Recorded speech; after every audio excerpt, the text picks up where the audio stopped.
Transitional credit की series में मैं मेजरली 3 इश्यूज पे बात करूंगी। सबसे पहले तो ट्रांजिशनल क्रेडिट के बड़े लीगल इश्यूज, दूसरा ऐसे बहुत सारे ट्रेड्स हैं, बिजनेसेस हैं जहां पर लोगों को नॉलेज ही नहीं है कि उनको ट्रांजिशनल क्रेडिट अलाउड है, एलिजिबल है वो ट्रांजिशनल क्रेडिट। तो ऐसे एरियाज, ऐसे सेक्टर्स की भी हम बात करेंगे। और लास्टली ये क्लेम करना कैसे है, ये कैसे फाइल होगा, इसका प्रोसेस क्या रहेगा, उसकी बात करेंगे।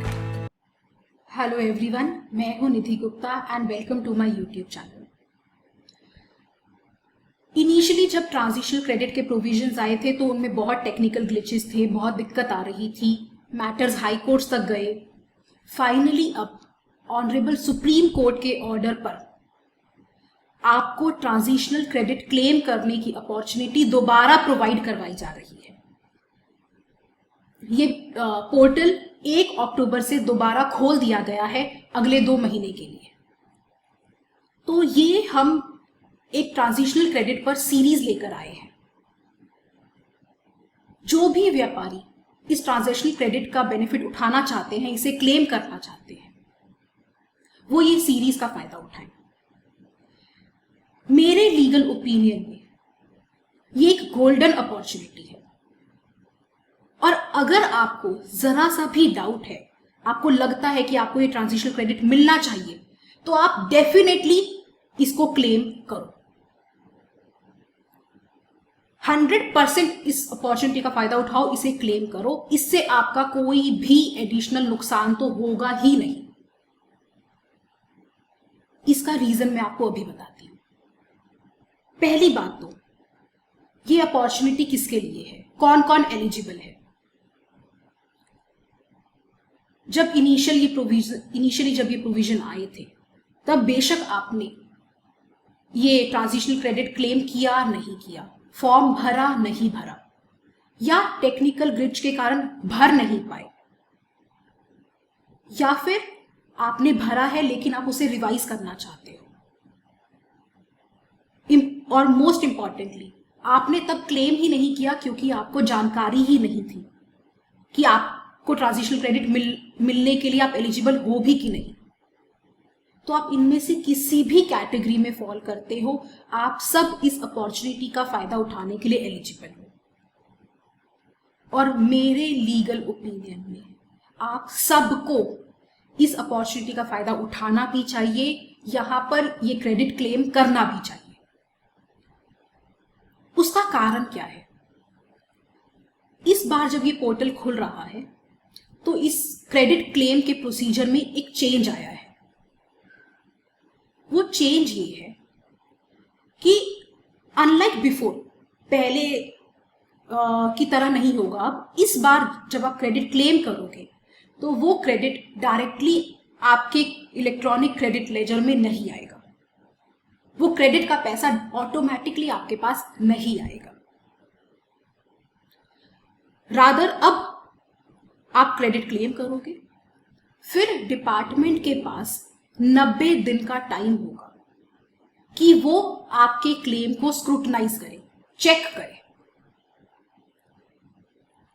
और उसके बाद उनका जो डिसीजन होगा, अगर वो आपका क्लेम एक्सेप्ट करते हैं तो आपको क्रेडिट दे देंगे, नहीं एक्सेप्ट करते तो रिजेक्ट कर देंगे। अब आप ये सोच रहे होंगे ये अच्छी बात क्यों है, इस वजह से हमें क्रेडिट क्यों क्लेम करना ही करना चाहिए। दरअसल मेजॉरिटी ऑफ लोगों को लग रहा है कि ये एक नेगेटिव चेंज है, बट मेरे लीगल अंडरस्टैंडिंग में ये एक बहुत ही पॉजिटिव चेंज है जो आपके फायदे में रहेगा। पहले क्या होता, जब इनिशियली ट्रांजिशनल क्रेडिट के प्रोविजन आए थे, आप क्लेम करते और डायरेक्टली आपके पास क्रेडिट आ जाता, आप उस क्रेडिट को अवेल कर लेते, यूटिलाइज कर लेते। फिर कुछ साल बाद डिपार्टमेंट आपको आकर कहता कि आपने तो ये क्रेडिट गलत लिया है। फिर वो आपके खिलाफ एक्शन लेता, इंटरेस्ट बनता, पेनल्टी बनती। लेकिन इस बार डिपार्टमेंट पहले ही आपके क्रेडिट क्लेम को स्क्रूटनाइज करेगा, चेक करेगा, वेरीफाई करेगा, और उसके 2 ही डिसीजन हो सकते हैं, या तो वो एक्सेप्ट कर दे या रिजेक्ट कर दे। अगर एक्सेप्ट कर दिया तब तो कोई प्रॉब्लम है ही नहीं, आपको क्रेडिट मिल गया, वेरी गुड। लेकिन अगर डिपार्टमेंट आपका क्लेम रिजेक्ट कर भी देता है तब भी आपका कोई नुकसान नहीं हुआ। आपका लिटिगेशन का राइट तो जो का त्यों अभी भी बना हुआ है। अगर डिपार्टमेंट ने आपका क्लेम रिजेक्ट किया तो एक तो अब आपको ये डर नहीं है कि कुछ साल बाद आकर वो आपके इस क्रेडिट पर क्वेश्चन करेंगे, आपसे इंटरेस्ट पेनल्टी की रिकवरी करेंगे, वो कोई डर नहीं है। दूसरा, अगर आपको लगता है कि आपका क्रेडिट एडमिसिबल है तो आपके पास लिटिगेशन का राइट बना हुआ है। आप उसको लिटिगेट करें, फाइट करें और फिर जीत जाएंगे तो अल्टीमेटली आपको क्लेम मिल ही जाएगा, वो क्रेडिट आपको अवेलेबल हो ही जाएगा।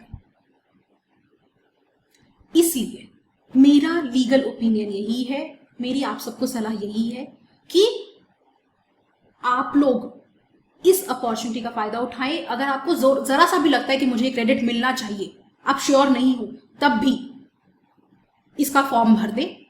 आपको कोई नुकसान तो होने का सवाल ही नहीं है, फायदा भले से हो जाए। ये हम ट्रांजिशनल क्रेडिट की बात कर रहे हैं, तो मैं ब्रीफली अगर उन लोगों के लिए बताऊं जिन्हें समझ में नहीं आ रहा कि ट्रांजिशनल क्रेडिट क्या है। ट्रांजिशन मतलब एक फेज से दूसरे फेज में जाना। हिंदुस्तान के इनडायरेक्ट टैक्स लॉज में एक बहुत बड़ा ट्रांजिशन हुआ 1 जुलाई 2017 को। पहले जहां central excise, service tax, state का वैट था, अब उनसे हमने ट्रांजिशन करके हम जीएसटी में आ गए। पहले वो सब भी वैल्यू एडेड टैक्स थे, जीएसटी भी वैल्यू एडेड टैक्स है। अर्स्टवाइल रिजीम में क्या होता था, 1 जुलाई 2017 से पहले जो भी मेरा माल है, capital goods, inputs, input services, उन पे जो भी ड्यूटी सफर्ड है प्रीवियस स्टेज पे, उसका मुझे क्रेडिट मिल जाया करता था। अब वो जो क्रेडिट मुझे मिलता था, उस क्रेडिट को हम जीएसटी के पीरियड में कैसे लेके आए, उसी को हम कहते हैं ट्रांजिशनल क्रेडिट। अर्स्टवाइल पीरियड से उस क्रेडिट को जीएसटी में लेके आना। इस सीरीज में, ट्रांजिशनल क्रेडिट की सीरीज में, मैं मेजरली 3 इश्यूज पे बात करूंगी। सबसे पहले तो ट्रांजिशनल क्रेडिट के बड़े लीगल इश्यूज क्या है, उनमें हम क्या करें, क्लेम करें नहीं करें। दूसरा, ऐसे बहुत सारे ट्रेड्स है, बिजनेसेस हैं जहां पर लोगों को नॉलेज ही नहीं है कि उनको ट्रांजिशनल क्रेडिट अलाउड है, एलिजिबल है वो ट्रांजिशनल क्रेडिट के लिए, तो उन्होंने पहले वो अपॉर्चुनिटी मिस कर दी थी। वो इस बार फिर से ये अपॉर्चुनिटी मिस ना करते, तो ऐसे एरियाज, ऐसे सेक्टर्स की भी हम बात करेंगे। इसका एक एग्जाम्पल फैब्रिक वाले, रेडीमेड गारमेंट वाले। बहुत सारे रेडीमेड गारमेंट वालों ने, कपड़े के व्यापारी वालों ने पहले ट्रांजिशनल क्रेडिट नहीं लिया क्योंकि उन्हें पता ही नहीं था कि उनको क्रेडिट एलिजिबल है। मेरे लीगल ओपिनियन पे गांधीनगर की मार्केट में बहुत सारे कपड़े के व्यापारियों ने क्रेडिट लिया था, ट्रांजिशनल क्रेडिट 50-50 लाख, 60-60 लाख का। तो ऐसी अपॉर्चुनिटी आपसे दोबारा मिस ना हो जाए, उसकी बात करेंगे। और लास्टली, ये क्लेम करना कैसे है, ये कैसे फाइल होगा, इसका प्रोसेस क्या रहेगा, उसकी बात करेंगे। सो मेक श्योर कि आप मेरी आने वाली वीडियोस देखें, जो ट्रांजिशनल क्रेडिट पे हम इन इश्यूज को डिस्कस करेंगे और इस गोल्डन अपॉर्चुनिटी का फायदा उठाएं। That's it for this video. I'll see you in the next video. तब तक के लिए take care. Have a good day. Bye bye.